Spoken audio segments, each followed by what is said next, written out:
చెప్పండి. Right sir, మరొకసారి మీ దగ్గర వస్తాను సార్. ఇప్పుడు ప్రస్తుతం ఏదైతే సుద్దాల సురేష్ గారు వచ్చినట్టుంది. సుద్దాల సురేష్ గారు మీరు వచ్చారండి. ఒకవేళ కనుక మీకు వీడియోలో ఇబ్బంది ఉంటే కేవలం ఫోన్ ద్వారానే మీరు మాట్లాడొచ్చండి. ఫోన్ వీడియో ఇన్స్పెక్టేసేయండి, ఖాళీ ఫోన్ మీద మీరు మాట్లాడినా కూడా మాకు పర్వాలేదండి. సుద్దాల అశోక్ గారు నా మాట వినొస్తుందా మీకు? రైట్, ఎనీవే సుద్దాల అశోక్ గారిని ఒకసారి మనం కాంటాక్ట్ చేయడానికి ప్రయత్నం చేద్దాం వీడియో ద్వారా.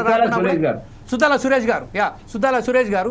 అయితే ప్రస్తుతం మరొకసారి దామోదరరావు గారి దగ్గర వెళ్దాం. దామోదరరావు గారు, ప్రస్తుతం మనం ఒక విషయం ఏంటంటే కారుణ్య నియామకాలు కూడా వారు చేపడతలేరు.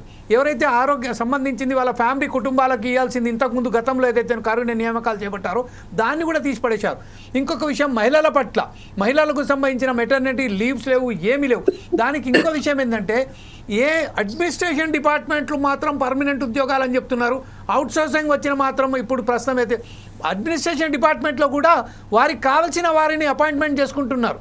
ఇక్కడనేమో తాత్కాలికంగా అవుట్సోర్సింగ్ వారిని నియమించుకుంటూ కేవలం 15 నుంచి 18,000 రూపాయలకు వరకు వారికి ఉద్యోగాలు. ఎలాంటి ఒక్కొక్కరు ఎంఏ పోస్ట్ గ్రాడ్యుయేషన్ చేసిన వాళ్ళు కూడా ఈరోజు అవుట్సోర్సింగ్ విధానంలో వస్తున్నారు. వాళ్ళకు ఉద్యోగ భద్రత లేదు, వారికి ఎలాంటి బెనిఫిట్స్ లేవు. ఈ విషయంపై మీరు యాజ్ ఎ రిటైర్డ్ ఎంప్లాయీస్గా మీరేమంటారండి? హలో, వినొస్తుంది సార్? అయినా పడుతుంది, మీరు మాట్లాడండి సార్. అసలు నిజంగా ఒక సాధారణ ఈ విషయాలు మాట్లాడడానికి నాకే సిగ్గేస్తుంది. ఎందుకంటే సహజంగా కొంతమంది మాట్లాడుతూ ఉంటారు, ఏవేవో చేస్తామని చెప్తారు. ఒక ముఖ్యమంత్రి గారు చెప్పారండి, ముఖ్యమంత్రి గారు చెప్పిన మాటలు ఏ ఒక్కటి కూడా నిలబెట్టుకోవడం, అమలు చేయకపోవడం వల్ల సిగ్గేస్తుంది వాస్తవం చెప్పాలంటే. కేసీఆర్ గారు కొంత క్యాజువల్ రెగ్యులర్ ఎంప్లాయీ రెగ్యులర్ ప్రాతిపదికన తీసుకోవాలి. ఆయన తీసుకోకుండా కొంతకాలం క్యాజువల్ తీసుకుంటే ఇది అన్యాయం అని చెప్పారు. కానీ వాళ్ళు ఏందండి, అవుట్ సోర్సింగ్ అండి. చెప్పుకోవడానికి వినడానికి సిగ్గేస్తుంది. ఈ ప్రభుత్వం ఏం చేయదలుచుకుంది, ఈ ఆర్టిస్ట్ని ఏం చేయదలుచుకుంది, ఈ వ్యవస్థను ఏం చేయదలుచుకుంది, ఇంత అన్యాయంగా చేయడం ఈ ప్రభుత్వానికి అవసరమా అని మాత్రం ఒక ప్రశ్న ఇక తప్పదు. అదే విధంగా సార్ ఇవాళ ఈ వినొస్తుంది సార్, అది సార్ మీరు మాట్లాడండి, కంటిన్యూగా మాట్లాడండి. అది చాలా దారుణమైన విషయం సార్.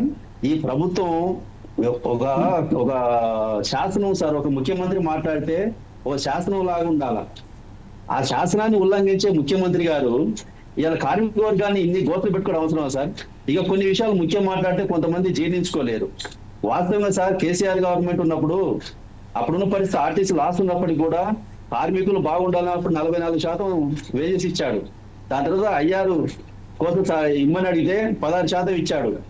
దాని తర్వాత 54 రోజుల సమ్మె పీరియడ్లో 52 పీరియడ్లో సమ్మెకు సంబంధించిన ఏదైతే ఉందో మొత్తం వేజెస్ కట్టించాడు. నాకు తెలిసి చరిత్రలో కూడా ఎవరు కూడా ఆ సమ్మె కాలానికి ఇయర్లో ఇంక్వైరీ ఇస్తారు తప్ప ఆ మొత్తం జీతం కట్టియారు. అయినప్పటికీ కూడా ఇవాళ కేసీఆర్ గురించి మాట్లాడినా ఏది మాట్లాడినా ఇప్పుడు ఎల్లులో ఎవరు జీర్ణించుకోవట్లేదు. ఓకే, రైట్, సరే. ఆ విధంగా కార్మిక వర్గానికి ఆ లీడర్లు బాగా ఎక్కించారు, ప్రభుత్వం తయారు చేశారు, ఓడించారు. సరే, వారి పరిస్థితి వాళ్ళకు ఉంది. కానీ ఈ ముఖ్యమంత్రి గారు మొన్న కూడా సార్ ఇవాళ ఈ లీడర్లు సగం మంది చెప్తుంటే సార్ ఒక పే స్కేల్ ఇచ్చారని చెప్తున్నారు. వాస్తవంగా అయితే దారుణం సార్. 2017 పే స్కేల్ అయ్యారు అడిగితే ఈ థామస్ రెడ్డి గారిని, అశ్వత్థామ రెడ్డి గారు మిగతా అయ్యారు అడిగితే 16% ఇచ్చింది అప్పుడు గవర్నమెంట్, కేసీఆర్ గవర్నమెంట్. దాని తర్వాత మొన్న ఈయన వచ్చిన తర్వాత 21 అని చెప్పాడు. కొంత పెరిగిందిలో ఒక 5% అనుకున్నాం. తెల్లారి వెంటనే 6% బిగేశాడు. అంటే ఆయన ఇచ్చిన దానికి 1% తగ్గించాడు, జీతంలో మెర్జ్ చేశాడు తప్ప ₹1 వెళ్ళే సార్ ఉన్న జీతంలో ₹1 తగ్గించింది. కానీ ఇవాళ కూడా ఈ లీడర్లు కూడా కొంతమంది ఇంకా ఏదో రేవంత్ రెడ్డి గారు ఈ ప్రభుత్వం ఒక్కొక్క పని చేసుకుంటూ చెప్తుంది. చాలా దారుణమైన విషయం సార్. మేము డిబేట్ లో మేము చెప్పే కంటే ఒకసారి డిపోలోకి పోతే వాళ్ళ పని చెప్తా అంటారు. సరే, ఇంకా అనేక విషయాలు సార్. ఆర్టీసీలో నెలకు 300 మంది 400 మంది రిటైర్ అయిపోతున్నారు.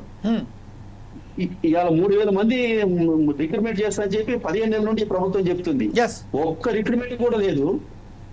3,000 అక్కడే కూర్చుంది. ఈలోగా ఆర్టీసీ అంతా ఖాళీ అయిపోతుంది.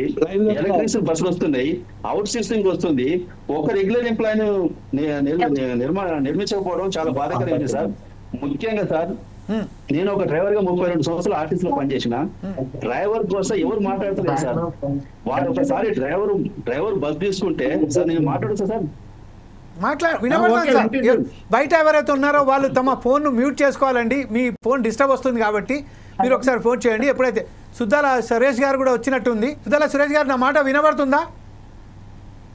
ఇప్పుడు వినిపిస్తుందండి. ఒక్కసారి మా దామోదర్ గారు ఒక్క నిమిషం అండి, మళ్ళీ మీ వద్దకు వస్తాను. మీరు ఏదైతే కంక్లూడ్ చేయండి సార్ దామోదర్ గారు. ఒక్క విషయం సార్, నేను ఒక డ్రైవర్ గురించి కొన్ని విషయాలైనా మాట్లాడి తప్పదు సార్.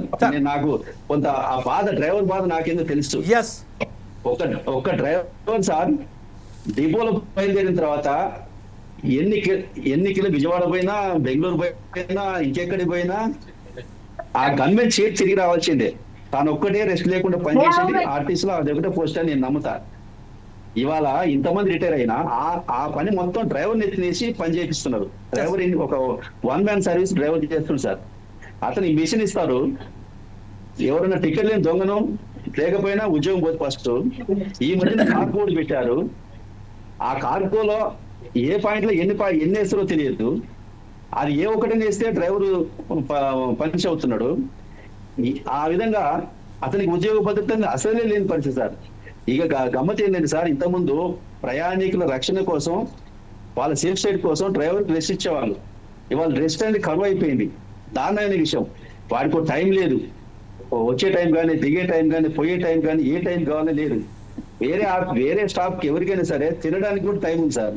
ఈ ఆఫీస్ టైం పని ఉంది, సెక్యూరిటీ టైం పని ఉంది, లేకపోతే డిఎం ఆఫీస్ లో టైం ఉంది. డ్రైవర్ కు టైం లేదు సార్.